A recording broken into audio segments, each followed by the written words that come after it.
الحمد للہ رب العالمین والعاقبۃ للمتقین والصلاة والسلام علی اشرف الانبیاء والمرسلین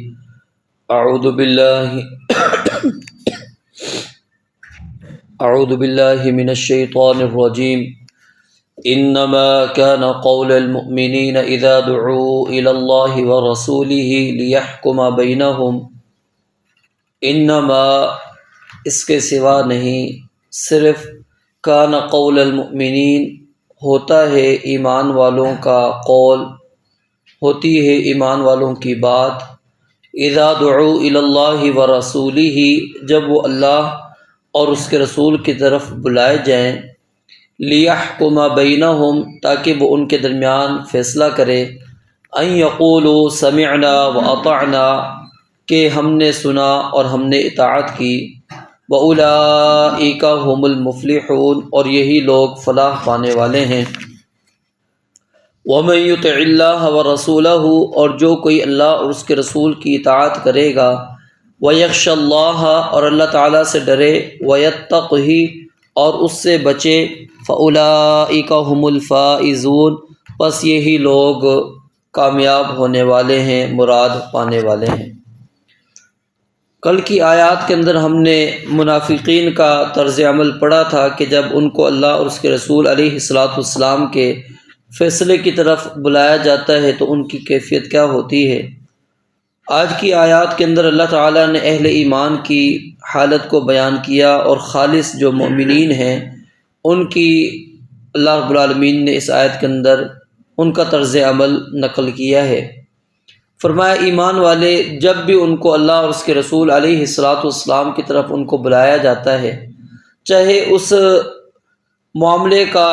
شریعت کے ساتھ تعلق ہو یا شریعت کے ساتھ تعلق نہ ہو، ان کو جب اللہ اور اس کے رسول علیہ السلام کی عدالت میں بلا لیا جاتا ہے تو وہ اس کی طرف آتے ہیں، اور جب نبی علیہ السلام کوئی فیصلہ صادر کر دیں تو ان یقولوا سمعنا واطعنا، وہ صرف اتنا کہتے ہیں کہ ٹھیک ہے ہم نے نبی کی بات کو سن لی اور ہم نے نبی کی بات کو تسلیم کر لیا ہے، ہم کوئی دوسری بات نہیں کہیں گے، جو نبی کہہ دے گا بس ہم اس کو بھی مانیں گے، اس کے علاوہ کوئی اور بات نہیں مانیں گے۔ یہ صفت ہے صحابہ کرام رضوان اللہ علیہ مجمعین کی، یہ ان کا وصف ہے، خاص طور پر اللہ تعالیٰ نے یہاں پر بیان فرمایا ہے کہ وہ نبی علیہ السلام جب بھی کوئی حکم دیتے تھے فوراً اس کے اوپر عمل پیرا ہوا کرتے تھے۔ وہ ہماری طرح حیل حجتیں پیش نہیں کرتے تھے یا عذر بہانے نہیں تلاشا کرتے تھے، یا پھر جب تک مسئلے کی تہ تک نہ پہنچتے وہ عمل نہ کرتے، یہ کیفیتیں نہیں ہوتی۔ وہ آپ کے سامنے کئی واقعات اطاعت رسول کے موجود ہیں، آپ نے کئی مرتبہ علماء سے سنے ہیں کہ کس انداز سے صحابہ کرام رضوان اللہ علیہ مجمعین نبی علیہ السلام کی باتوں کو مانا کرتے تھے، اور جب خاص طور پہ کوئی جھگڑا ہوتا، کوئی اختلاف کا معاملہ ہوتا،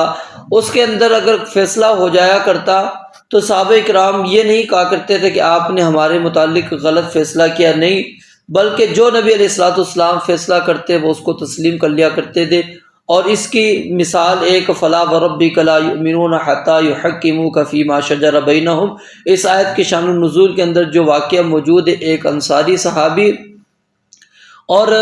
نبی علیہ السلام کے جو عبداللہ بن زبیر رضی اللہ تعالیٰ عنہ یعنی چچا زاد بھائی، ان کا واقعہ اللہ رب العالمین نے اس کی طرف اشارہ کیا اس آیت کے اندر۔ تو اب نبی علیہ السلام نے فیصلہ کیا تھا کہ تم نے، اب وہ معاملہ تو دنیاوی تھا کہ فصل کو پانی پہلے کون لگائے گا، اصول کے مطابق نبی علیہ السلام نے جو فیصلہ آ رہا تھا وہ عبداللہ بن زبیر رضی اللہ تعالیٰ عنہ کے متعلق، آپ نے اس کو کہا کہ چلو پہلے پانی تم لگاؤ، لیکن تھوڑا پانی لگا کر اپنے بھائی انصاری کے لیے پانی چھوڑ دیا کرو۔ لیکن اب انصاری نے یہ کہا کہ آپ نے اس کے متعلق یہ فیصلہ کیا ہے کہ یہ آپ کا عزیز ہے، قریبی رشتہ دار ہے، اس لیے آپ نے پھر فرمایا کہ نہیں، پھر آپ نے سخت تاکید کی، عبداللہ بن زبیر کو کہا کہ پہلے اچھی طرح پانی لگاؤ، اور جب تک وہ منڈیریں جو بنا کے رکھتے ہیں نا، جہاں تک پانی مطلب انسان لیول کرتا ہے کسان، کہ جب تک وہاں اوپر تک نہ پہنچے اب آگے تک پانی نہیں دینا، یہ تھا فیصلہ صحیح۔ لیکن پہلے کیا ہے، آپ نے خیال کیا کہ ٹھیک ہے تم بھی اس سے فائدہ اٹھا لو، اور ساتھ میں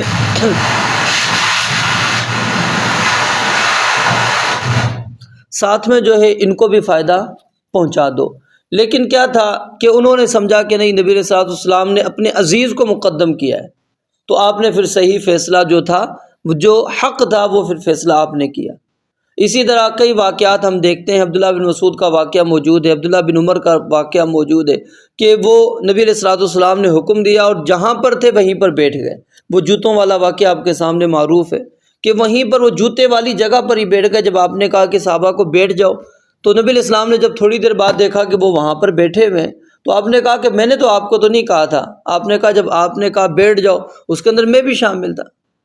صحابہ کرام رضوان اللہ علیہم اجمعین یہ نہیں دیکھتے تھے کہ اس کا حکم جو ہے، جو نبی علیہ السلام نے دیا ہے، کیا یہ مجھے دیا جا رہا ہے یا کسی اور کو۔ جب ان کے کانوں میں بات پڑتی تھی آپ علیہ الصلوۃ والسلام کی، تو سمعنا و اطعنا، وہ کہتے ہیں ہمارا کام صرف سننا ہے اور اس کے بعد تسلیم کرنا ہے، اطاعت کرنی ہے۔ ہم نے سمعنا و عصینا نہیں کرنا کہ بات تو سنیں گے لیکن نافرمانی کریں گے۔ یہ منافقین کا طرز عمل تھا۔ پھر آگے اللہ رب العالمین نے فرمایا کہ وَمَن يُطِعِ اللَّهَ وَرَسُولَهُ، یہ فائدہ ہے کہ جو بندہ اللہ اور اس کے رسول علیہ الصلوۃ والسلام کی اطاعت کرتا ہے، وَيَخْشَى اللَّهَ وَيَتَّقِهِ، اور وہ اللہ تعالیٰ سے ہی ڈرتا ہے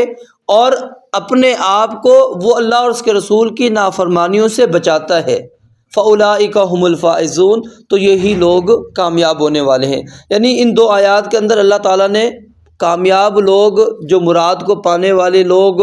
ان کا اللہ رب العالمین نے تذکرہ کیا، اور وہ کون ہیں؟ صرف اہل ایمان ہیں، اور وہ اہل ایمان جو اللہ اور اس کے رسول علیہ الصلوۃ والسلام کی بات کو مانتے ہیں، سنتے ہیں اور مانتے ہیں۔ تو آج کیا ہے، نبی علیہ الصلوۃ والسلام ہمارے سامنے موجود نہیں، لیکن قرآن اور حدیث ہمارے سامنے موجود ہے۔ تو گویا کہ جب قرآن اور حدیث کی بات آ جائے،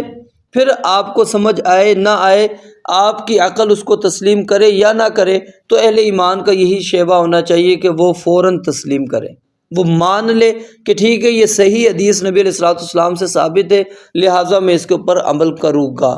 اور علماء کہتے ہیں کہ ایک مرتبہ ایک حدیث کے اوپر عمل کرنا ہر انسان کے اوپر ضروری ہے، کم از کم ایک مرتبہ۔ یعنی کچھ ایسے معاملات ہوتے ہیں نا کہ جو زندگی میں بار بار نہیں آتے، لیکن بندے کو ایک مرتبہ ضرور اس کام کو کرنا چاہیے تاکہ اتباع رسول ہو جائے کہ نبی علیہ الصلوۃ والسلام نے یہ کام کیا تھا تو میں بھی آپ علیہ الصلوۃ والسلام کی اس کام کے اندر پیروی کر لوں۔ رب العالمین سے دعا ہے اللہ تعالیٰ سمجھنے، عمل کرنے کی توفیق عطا فرمائے۔ وآخر دعوانا الحمدللہ رب العالمین۔